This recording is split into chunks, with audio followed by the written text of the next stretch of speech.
ఆంధ్రప్రదేశ్లో కూటమి ప్రభుత్వం కొలువుదీరి జూన్ నాటికి 2 ఏళ్లు కావస్తోంది. 2 ఏళ్ల తర్వాత అంటే మరో 90 రోజుల్లో ఎవరికి ప్రమోషన్, ఎవరికి ఉద్వాసన? ముఖ్యమంత్రి చంద్రబాబు నాయుడు చేతిలో ఉన్న ఆ సీక్రెట్ రిపోర్ట్ ఏంటి? ఇప్పుడు అందరి కళ్ళు జూన్ 12 వైపు మళ్ళాయి. మంత్రివర్గ విస్తరణ ఉంటుందా? ప్రక్షాళన జరుగుతుందా?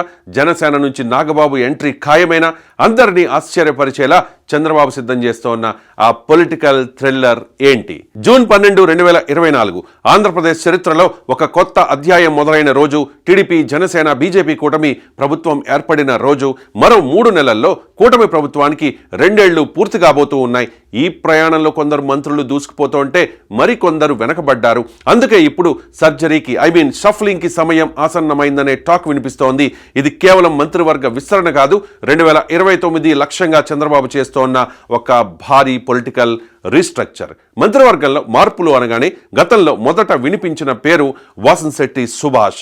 ఒకప్పుడు సుభాష్ పనితీరుపై స్వయంగా ముఖ్యమంత్రి చంద్రబాబు అసంతృప్తి వ్యక్తం చేశారు. గతంలో ఒక ఆడియో కాల్ లీక్ అయ్యి రాజకీయాల్లో కలకలం రేపింది. సుభాష్కు బాబు గట్టి వార్నింగ్ ఇచ్చారని వార్తలు వచ్చాయి. కానీ ఇప్పుడు సీన్ రివర్స్ అయింది. ముఖ్యమంత్రి హెచ్చరికలను సీరియస్గా తీసుకున్న సుభాష్ తన శాఖలో విప్లవాత్మక మార్పులు తీసుకొచ్చారు. పనితీరు మెరుగుపరుచుకుని ముఖ్యమంత్రి చేతే శబాష్ అనిపించుకుంటూ ఉన్నారు. లోకేష్ టీంలో శెట్టి బలిజ సామాజిక వర్గం నుంచి ఎదుగుతోన్న నేతగా బలపడుతూ ఉన్నారు. దీంతో సుభాష్ను 5 ఏళ్ల పాటు కొనసాగించడం దాదాపు ఖాయంగా కనిపిస్తోంది. ఇక మండిపల్లి రాంప్రసాద్ రెడ్డి, గుమ్మడి సంధ్యారాణి వీరిద్దరిని జూన్ తర్వాత కేబినెట్ నుంచి తప్పిస్తారని తెలుస్తోంది. వీరిద్దరి పనితీరుపై క్షేత్రస్థాయి నుంచి వచ్చిన నివేదికలు ప్రతికూలంగా ఉన్నాయట. ముఖ్యంగా శాఖాపరమైన నిర్ణయాల్లో జాప్యం, ప్రజల్లోకి వెళ్లడంలో వెనకబాటుతనం చంద్రబాబుకు ఆగ్రహం తెప్పించినట్లుగా సమాచారం. ఏపీ మంత్రి సంధ్యారాణి కుమారుడితో పాటు పిఏపై లైంగిక వేధింపుల ఆరోపణలు వచ్చాయి.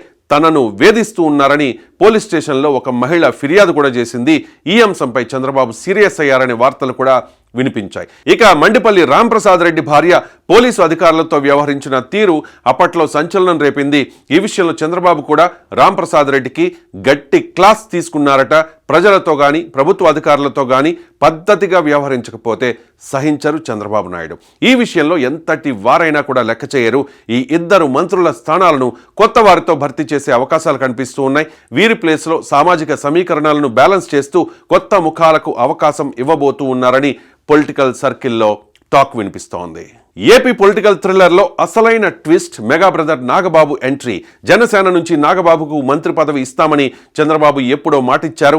దానికి తగ్గట్టే నాగబాబును ఎమ్మెల్సీగా కూడా చేశారు. ఇప్పుడు ఆ సమయం వచ్చేసింది.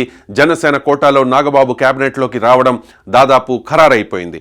అటు బీజేపీకి కూడా ఒక అదనపు బెర్తిచ్చే ఆలోచనలో ప్రభుత్వం ఉంది. అంటే కూటమిలోని 3 పార్టీల మధ్య సమన్వయం దెబ్బతినకుండా వచ్చే ఎన్నికల వరకు ఈ టీంను పక్కాగా నడిపించాలని చంద్రబాబు మాస్టర్ ప్లాన్ చేస్తూ ఉన్నారు. అయితే ఈ కథలో అసలైన సస్పెన్స్ కొత్త శాఖ. ఏపీ ప్రభుత్వం తాజాగా సైన్స్, టెక్నాలజీ అండ్ ఇన్నోవేషన్ అనే కొత్త పోర్ట్ఫోలియోను సృష్టించింది. ప్రస్తుతం సైన్స్ అండ్ టెక్నాలజీ శాఖ ఉప ముఖ్యమంత్రి పవన్ కళ్యాణ్ దగ్గర ఉంది. దీనికి ఇన్నోవేషన్ అనే కొత్త బాధ్యతను జతచేశారు. పవన్ ప్రస్తుతం పంచాయతీరాజ్, అటవీ శాఖల వంటి భారీ బాధ్యతలతో బిజీగా ఉన్నారు. మరి ఈ కొత్త శాఖను పవన్ తన వద్దే ఉంచుకుంటారా, లేక తన సోదరుడు నాగబాబుకు అప్పగించి ఇతర రాజకీయ బాధ్యతలపై దృష్టి పెడతారా అనేది చూడాలి. కూటమి ప్రభుత్వం కేవలం శాఖలను మార్చడమే కాదు, వైసీపీ లక్ష్యంగా కొత్త అస్త్రాలను సిద్ధం చేస్తోంది. తిరుమల లడ్డు వివాదం నుంచి గత ప్రభుత్వ అవినీతి వరకు ప్రతి అంశాన్ని ప్రజల్లోకి బలంగా తీసుకెళ్లగల మంత్రుల కోసం చంద్రబాబు అన్వేషిస్తూ ఉన్నారు. పని చేయని వారు ఇంటికి వెళ్లాల్సిందే అని ఇప్పటికే కేబినెట్ మీటింగ్లో బాబు గట్టిగా చెప్పారు. సో జూన్ తర్వాత ఏ క్షణమైన మంత్రివర్గ విస్తరణ ఉండవచ్చని సమాచారం.